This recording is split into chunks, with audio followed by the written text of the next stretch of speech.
Bom, então vamos à segunda parte, né, que a gente leu essa semana, que foi A Queda. E grandes coisas aconteceram, não? Eu acho que foi muito mais dinâmica a leitura dessa segunda parte, porque a gente conhece, então, o nosso herói, que é o Jean Valjean. E é o queridinho de muitas pessoas, inclusive, ao final da leitura. Mas a gente chega lá e aí você decide quem você vai adotar como seu personagem favorito. Mas o livro segundo, A Queda, então, começa com a tarde depois de um dia de caminho, né? Que é o Jean Valjean chegando, então, em Digne, que é a cidade do nosso querido bispo do capítulo anterior, né? Do primeiro livro. E a gente vê que a vida dele não tá fácil, né? Ele veio andando a pé de uma distância absurda e ele tá, assim, só o pó da rabiola, poderíamos dizer, né? Então, nos primeiros dias do mês de outubro de 815, chega então Jean Valjean a Digne e seria difícil encontrar pessoa de aspecto mais miserável, né? Ele tava assim, maltrapilho, aspecto dele físico mesmo, né? A aparência dele tava super.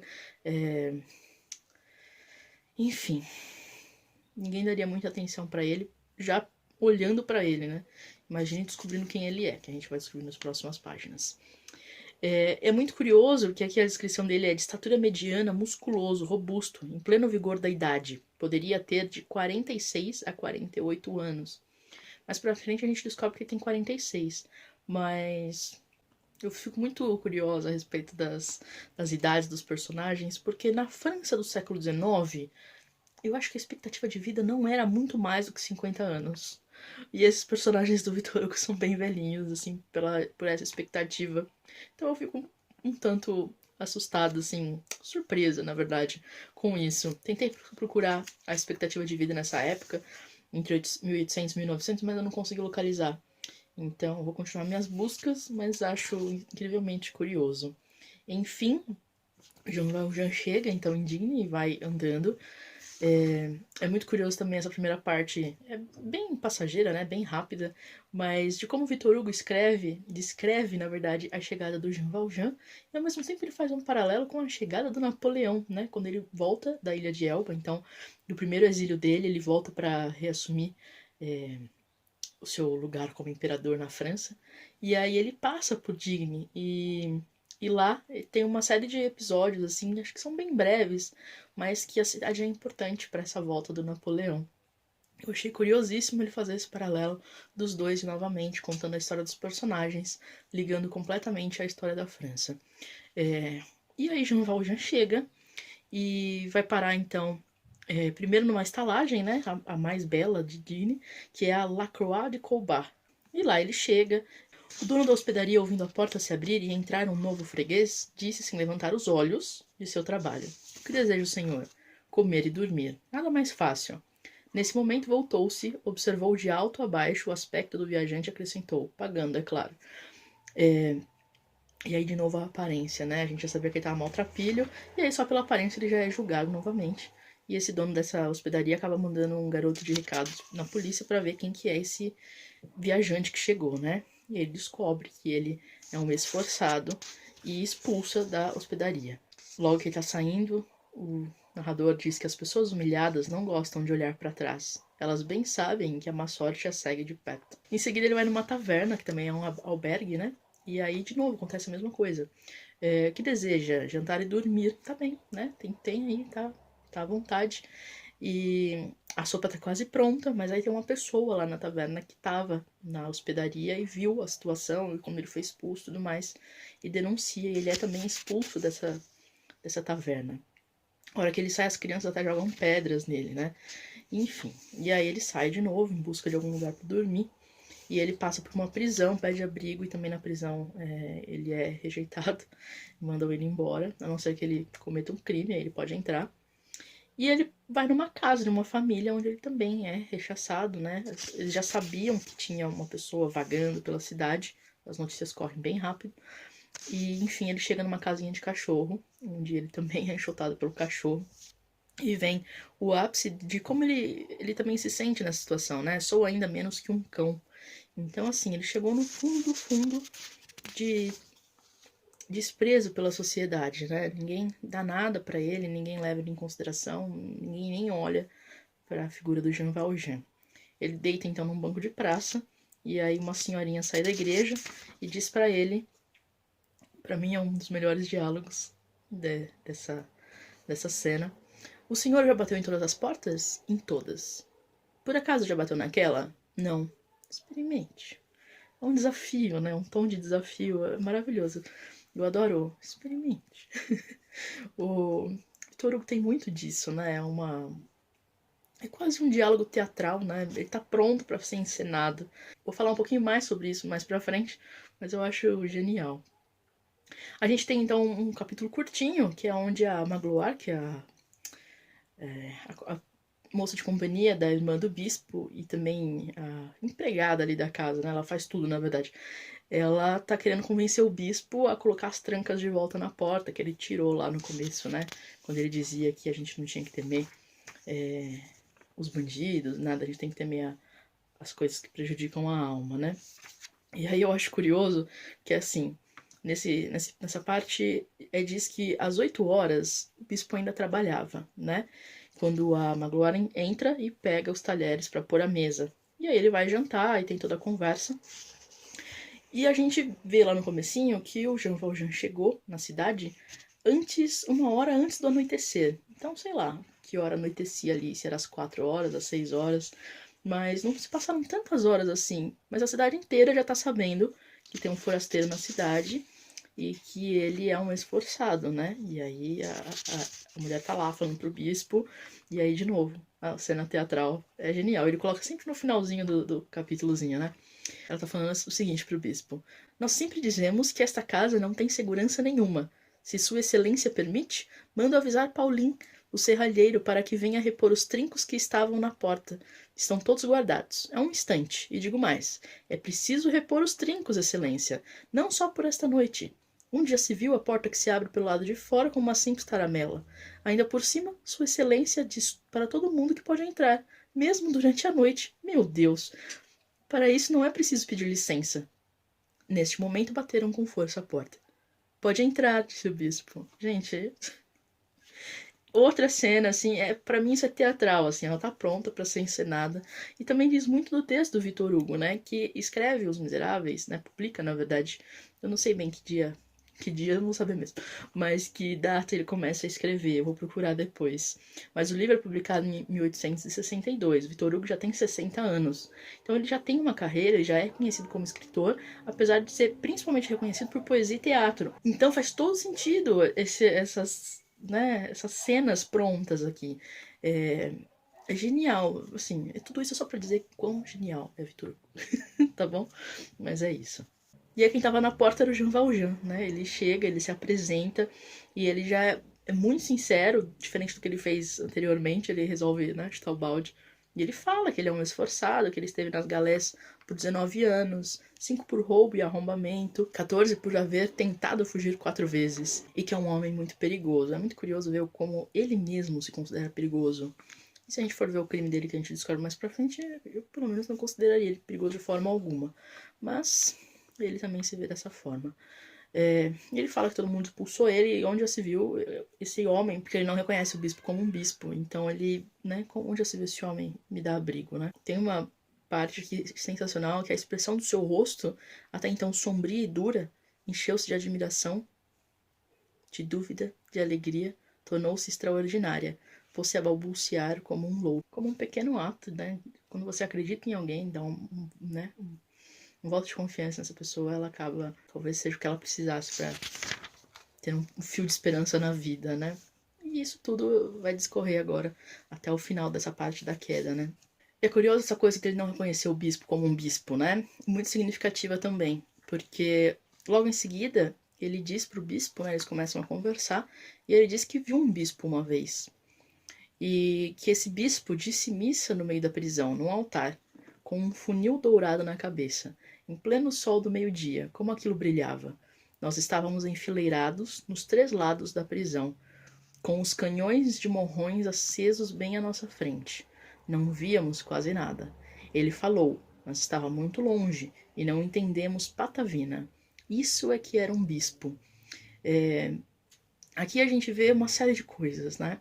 Primeiro que a igreja, nesse período, principalmente antes da Revolução Francesa, ela não dava nenhuma, como posso dizer, não era nenhum alento aos pobres, né? Na verdade, ela era, junto com a coroa, uma força de ostentação do poder, né, de uma nação. Não de uma nação, porque nações surgem depois, mas de um Estado. E a gente também identifica muito claramente a distância do próprio Miriel de bispos. A gente já tem uma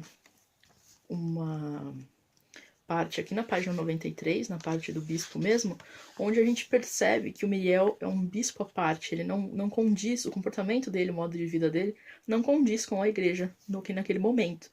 Ele vai para um sinodo, que aconteceu em Notre Dame em 811, isso está na parte 11, chama Uma Restrição, na página 93 da edição da Kozak.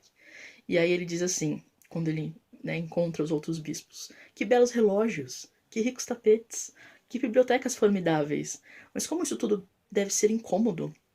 Eu não quereria ter todo esse supérfluo a me gritar continuamente aos ouvidos. Há tanta gente com fome, há tanta gente com frio, há tantos pobres, há tantas pobres. E aí o narrador diz que, digamos de passagem, que não é nada inteligente odiar o luxo. E o próprio bispo tem, essa coisa de um padre rico é um contrassenso, e realmente é, mas para a igreja nesse momento não é. Faz parte dela essa ostentação completa, né? E aí, junto com essa descrição do Jean Valjean, a gente vê que ele é essa pessoa à parte, né? Distancia o Miriel do bispo, e a gente entende que um justo é o humano Miriel, não necessariamente por ele ser um bispo e por ele fazer parte da igreja. É claro que a igreja aqui não salva ninguém, quem salva é Miriel. Vitor Hugo, né? Enfim, isso aqui vai virar um vídeo de uma ode a Vitor Hugo, mas vai funcionar. E a coisa segue melhorando, né, nesse sentido pro Jean Valjean, né? Porque o Miriel, né, o bispo Miriel, continua tratando ele de igual para igual.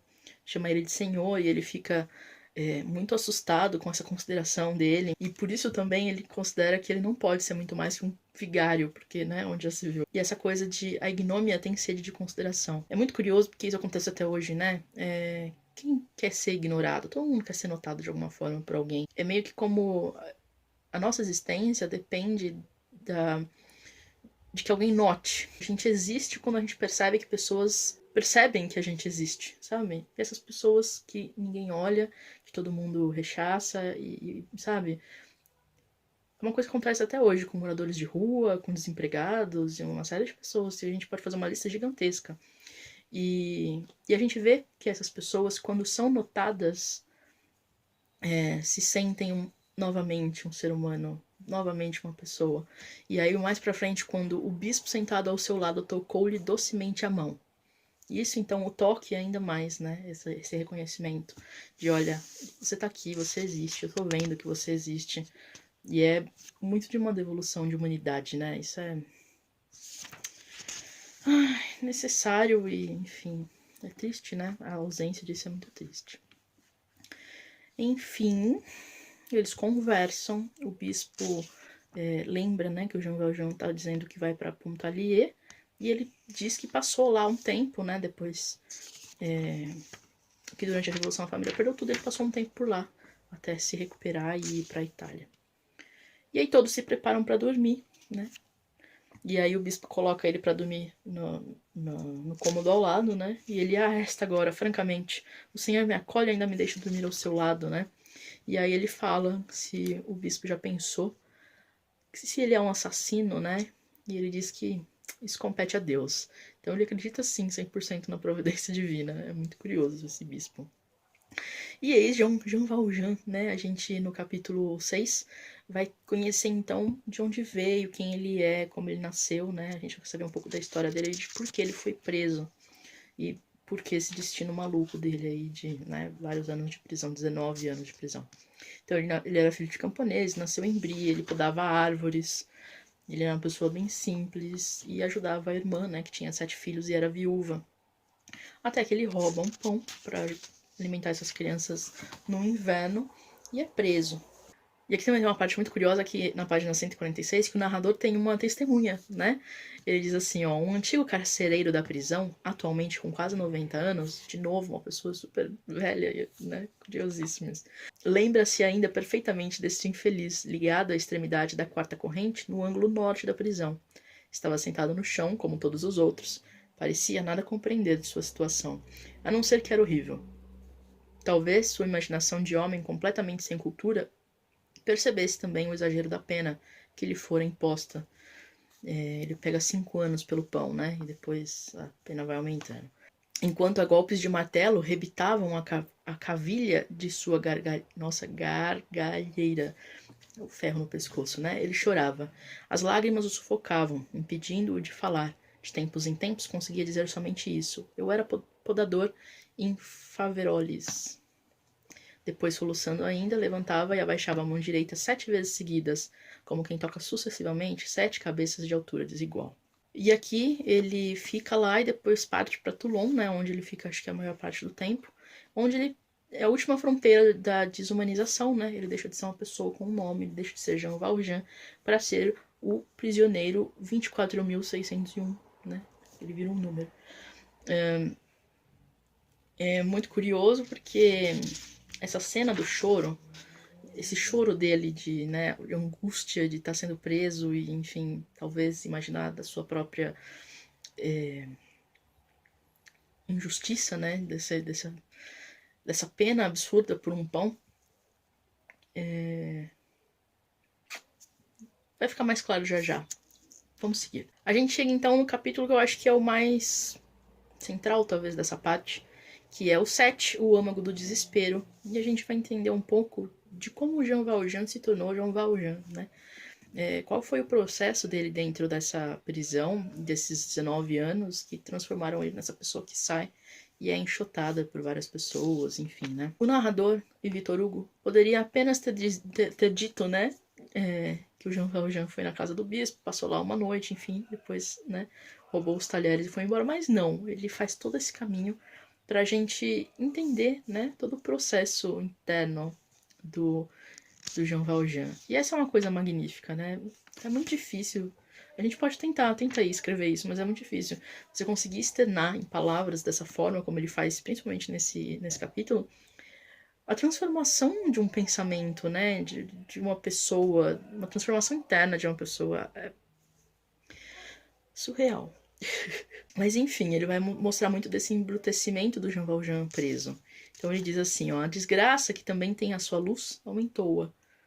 Os maus tratos, as correntes, a masmorra, o cansaço, o sol inclemente das galés e a cama de tábua dos forçados fizeram-no concentrar-se e refletir. Começou a julgar a si mesmo. E aí, como ele se condena, né? Ele considera que ele é culpado. Ele não se diz inocente, porque ele roubou o pão e ele poderia ter pedido, né? Ele diz isso mais pra frente. Mas ele também consegue perceber que a pena dele é um tanto excessiva, né? A questionar depois, não haveria excesso de peso em um dos pratos da balança da justiça, né? Então, ele também chega a essa conclusão que a pena foi injusta. Ele julgou a sociedade e a condenou, né? Condenou-a a seu ódio, tornou-a responsável pela sua desgraça e jurou com ela acertar contas um dia. Então, não é diferente do que acontece hoje, né, com os encarcerados. A gente tem um sistema prisional surreal, né? Acho que a maior referência que a gente tem são os livros do Drauzio Varela, né? Pra ter pra poder entrar nesse mundo e conhecer um pouco melhor. Mas a gente já vê aqui que nunca foi tão diferente, né? É uma triste realidade. E, enfim, perdura há séculos. O narrador diz depois que a cólera pode ser louca e inconsequente. Pode a gente irritar-se sem motivo, mas a indignação só é possível quando se está de algum modo com razão. Jean Valjean sentia-se indignado, ou seja, ele tinha alguma razão, né? E aqui tem um trechinho muito curto e muito significativo, principalmente no encontro do Jean Valjean com o bispo, que é assim, tá na página 151. Jamais depois de sua infância, de sua mãe, de sua irmã, havia encontrado uma palavra amiga, um olhar de bondade. De sofrimento em sofrimento, chegara à convicção de que a vida era uma guerra, e que nesta guerra ele era o vencido. Ele não tinha outra arma além do ódio. tratou portanto de aguçá-lo nas galés e levá-lo consigo quando fosse posto em liberdade. E eu acho que esse é o trecho que mostra esse embrutecimento dele, né? E de como ele resolve assumir o papel de criminoso, de vilão que foi atribuído a ele, né? Então ele resolve se tornar aquilo que todo mundo achava que ele era. E logo em seguida, ele diz o seguinte: depois de julgar a sociedade que fizera a sua desdita, julgou a providência que criou a sociedade e condenou-a do mesmo modo. Então, assim como ele não acredita mais nas pessoas, né? Ele também deixa de acreditar em Deus, na providência divina, porque, principalmente no Antigo Regime, que estava super ligado, eu acho que aqui ainda tem alguma questão de direito natural, eu não sou tão versado em filosofia para explicar isso, mas inclusive acompanhem lá no Telegram, que o pessoal estava todo muito animado a respeito das filosofias do livro, então mesmo que você não participe, você pode assistir a discussão, é muito interessante. Mas enfim, no Antigo Regime o rei era rei por direito divino. Então tinha muito dessa coisa do destino ligado a Deus e a providência divina. E aqui Jean Valjean, ele rompe com a sociedade e com Deus. Então, para ele, é ele por ele, né? E o narrador então propõe depois questões sobre a natureza de Jean Valjean. Como vimos, não era de natureza perversa. Quando chegou às galés, ainda se conservava bom, mas agora condenava a sociedade e sentia que se tornara mal. Condenava a providência e percebia que se tornara ímpio. O homem criado bom por Deus pode tornar-se mal pelo homem? E por fim, temos um bom resumo aqui, né, na página 157. Limitar-nos-emos a constatar que, em 19 anos, Jean Valjean, o inofensivo podador de França, por que nomes tão difíceis?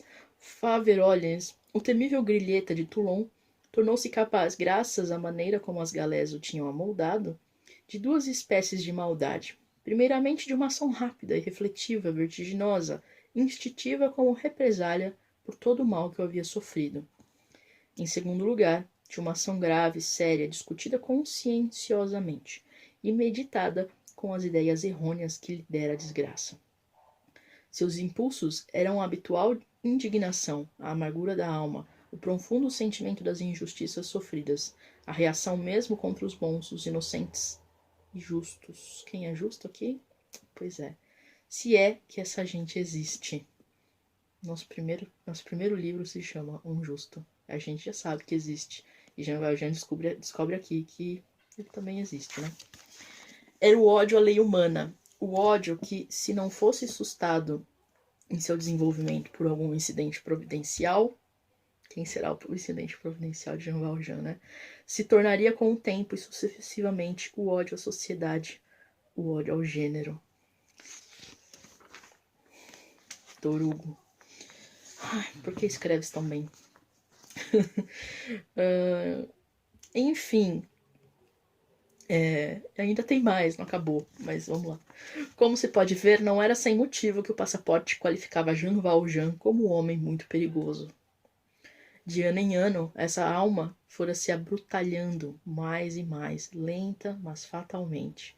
E o coração ressequido quer dizer olhos sem lágrimas. Quando saiu das galés, fazia 19 anos que não derramava uma lágrima. Então, aquilo que eu estava falando das lágrimas dele quando ele é preso, né? Nesse processo de embrutecimento dele, ele parou de chorar. É como se ele tivesse deixado. É como se fosse um sinal de deixar de ser essa pessoa humana e boa, né? E mais pra frente acontece dele voltar a chorar, né? Também é uma cena que pra mim foi... As lágrimas de Jean Valjean pra mim foram muito incríveis, assim. Enfim.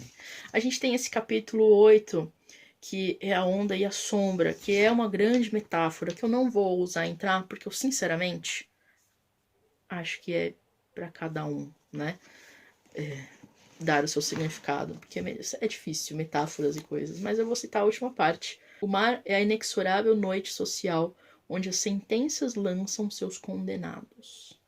É só o que eu vou dizer. A gente tem em seguida o capítulo 9, que é o Novos Agravos, onde a gente tem um episódio, né, do Jean Valjean, logo que sai das galés, né? Ele faz um trabalho para um homem e quando ele descobre que ele é um esforçado, ele rouba, né, o Jean Valjean Assim como as galés também, né? Pagariam um valor para ele de salário, eles descontam uma série de coisas. Então ele se sente lesado de várias formas por isso. E, enfim, voltamos a ele que acorda, né? Quando o relógio da catedral batia 2 da madrugada, Jean Valjean acordou. E aí ele se lembra dos talheres de prata com que ele comeu, né? Lá na casa do bispo. E ele acaba decidindo por roubar os talheres. E aí, depois de tudo isso, todo mundo acorda e nota, né, que os talheres foram roubados, né? O bispo tá no jardim, que ele já percebeu o que aconteceu. E aí chega Magloire perguntando para ele: Vossa Alteza, por acaso, sabe onde está o açafate? Cestinha, né, Vitor Hugo? Mas tudo bem. Dos talheres? E aí o bispo disse: Ei, Deus seja louvado. Eu já não sabia o que poderia ter acontecido. E aí ele aponta ali, ó, ei-lo aqui, jogado no canto do jardim, né? Mas está vazio, e os talheres? Ah, continuou o bispo. Então são os talheres que lhe preocupam. Não sei onde podem estar. Está na página 170. Gente, que bispo. Eu acho que eu me identifico muito nele nessas frases, por isso que eu gosto tanto. Ele é muito fanfarrão. Eu também faço essas piadas esquisitas, assim. Mas tudo bem. E aí aqui a gente também tem uma cena muito, muito significativa, pelo menos para mim, em relação ao bispo. Porque o que os talheres representam pro bispo, né? E agora ele vai falar pra Magloire, ela tinha muito... como posso dizer? Não vou dizer, vou deixar Vitor Hugo dizer. Mas na página 59, lá no comecinho, vamos voltar aqui, ó, na parte do próprio bispo, tá? Deixa eu ver qual que é o capítulo. É no capítulo Por quem era guardada a sua casa. É justo no capítulo onde se fala das trancas que o bispo tira da porta, né? Então na página 59 tem assim, ó. É preciso notar, entretanto, que ainda lhe restavam, de tudo o que possuíra outrora, 6 talheres de prata e uma concha de sopa que Madame Magloire todos os dias via com prazer, reluzindo esplendidamente sobre a toalha branca da mesa. Então, para Magloire, isso era um pequeno luxo, né? Uma coisa que ele olhava e sentia prazer em olhar aquilo e admirar aqueles objetos. E como pintamos aqui, o bispo de Digne, como realmente era, devemos acrescentar que disse mais de uma vez: dificilmente eu me acostumaria a comer sem talheres de prata. É preciso acrescentar aos talheres 2 castiçais de prata maciça, herança que lhe coube de uma tia-avó. Estes castiçais, com 2 velas de cera, habitualmente estavam colocados em cima da lareira de seu quarto. Então a gente vê que esses itens eram uma herança que ele tinha recebido de uma tia-avó e que era a última conexão dele com essa vida passada, né? Com essa família aristocrática que ele tinha, com essa herança passada de todos esses anos, né? Depois que ele vira padre, vira bispo e deveria fazer um voto de pobreza, ele ainda mantém isso. E aí ele abre mão nesse momento desses últimos itens, né, que ligavam ele a algum luxo. E aí ele fala pra Magloire, antes de mais nada, aquela prataria realmente era nossa? E aí ele fala, Madame Magloire, havia muito tempo eu conservava indevidamente aqueles talheres. Na verdade, eles pertenciam aos pobres. E aí, para mim, é o último resquício de terreno do bispo, né? Aquele rompe realmente se torna essa pessoa virtuosa e, enfim, ele acaba dando esses últimos pertences dele, né? E acaba se elevando espiritualmente, talvez. Não sei se é essa a descrição certa, mas esse episódio me parece bastante significativo nesse sentido. Para desespero da Madame Magloire, né? Coitada, ela tá chateada. Hashtag chateada. Seguimos então para o episódio mais. Como eu posso descrevê-lo? Não sei se é o mais importante, significativo talvez. Acho que de todo o livro, assim. Isso vai se repetir de várias formas depois, mas os policiais encontram Jean Valjean fugindo e devolvem ele à casa do bispo. E aí o bispo diz que ele não roubou nada, né? Que ele deu pro Jean Valjean os talheres. E diz, inclusive, né, que ele esqueceu os castiçais. Então toda a herança do bispo ele acaba dando pro Jean Valjean. E ele ainda diz, né? Uma coisa ainda, quando eu voltar aqui, não é preciso entrar pelo jardim. Pode entrar e sair pela porta da frente. Mas essa pessoa. Miriel é o nosso bastião virtuoso dessa leitura. E aí ele diz para Jean Valjean, né? Não se esqueça jamais de que o Senhor me prometeu usar esse dinheiro para se tornar um homem de bem. O Senhor não pertence mais ao mal, mas ao bem. Resgatei sua alma. Liberto-a dos pensamentos sinistros e do espírito da perdição. Entrego-a a Deus. E aqui a gente vê, então, Jean Valjean sendo salvo por um homem, né? Um homem de Deus, mas um homem. Um justo. Que ele mesmo, né, o Jean Valjean, achava que não existia. Jean Valjean, então, sai da cidade e ele se encontra com Gervais, que é um garotinho. E aí temos a cena da moeda, onde ele instintivamente acaba roubando a moeda do garoto e depois se sente, assim, numa situação terrível. E ali ele tem realmente a mudança, né? O Jean Valjean sente, acho que naquele momento que ele percebe que ele roubou um garoto e ele vê a maldade que ele fez, né? O quão miserável ele é. Essa é uma passagem muito, acho que, significativa pro próprio título do livro, né? Ele gritava olhando para o chão: sou um miserável, está na página 179. Então a gente já tem aqui uma pista de quem são realmente os miseráveis desse livro, né? O miserável não tem nada a ver com a pobreza, mas com ações principalmente, enfim. E aí, de novo, então não aguentou mais e pôs-se a chorar.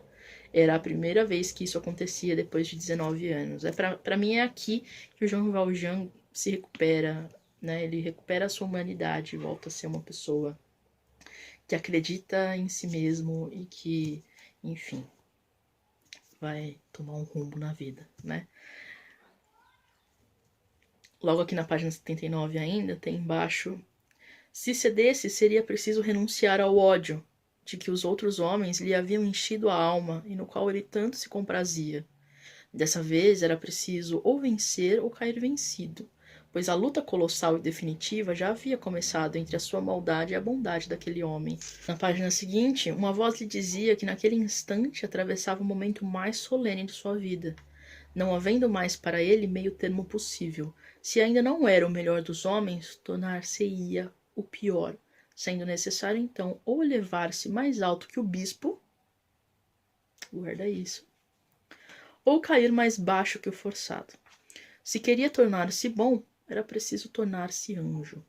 Se queria tornar-se mau, era necessário transformar-se em monstro. Na página 181, quando a inteligência despertou e percebeu a brutalidade de seu modo de agir, Jean Valjean recuou angustiado e deu um grito de espanto. Sou um miserável. Acabava de perceber quem realmente era, e já estava tão desprendido de si que se imaginava um fantasma. Ele tem também algumas alucinações aqui, né? Mas é aqui que ele percebe que o ato dele o torna miserável, né? Que não era por ser pobre ou por ter sido preso ou por, né? Era porque ele tinha acabado de roubar uma criança.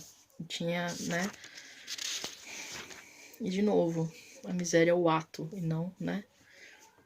E para encerrar, Jean Valjean, tá na página 182, chorou longamente, chorou lágrimas quentes, soluçando, com mais fraqueza que uma mulher, mais amedrontado que uma criança.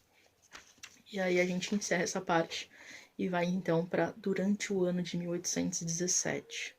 Pro próximo sábado a gente vai ler 2 livros, porque eles são curtinhos, tá? Então é o livro terceiro, que é o Durante o Ano de 1817, e o quarto, que é Confiar é por vezes abandonar. Então a gente tem 2 livros, tá? Para a próxima semana. E é isso, basicamente, né? É muito curioso essa construção de personagem, né? Esse capítulo é uma construção do Jean Valjean. E a gente já sai assim, atordoado.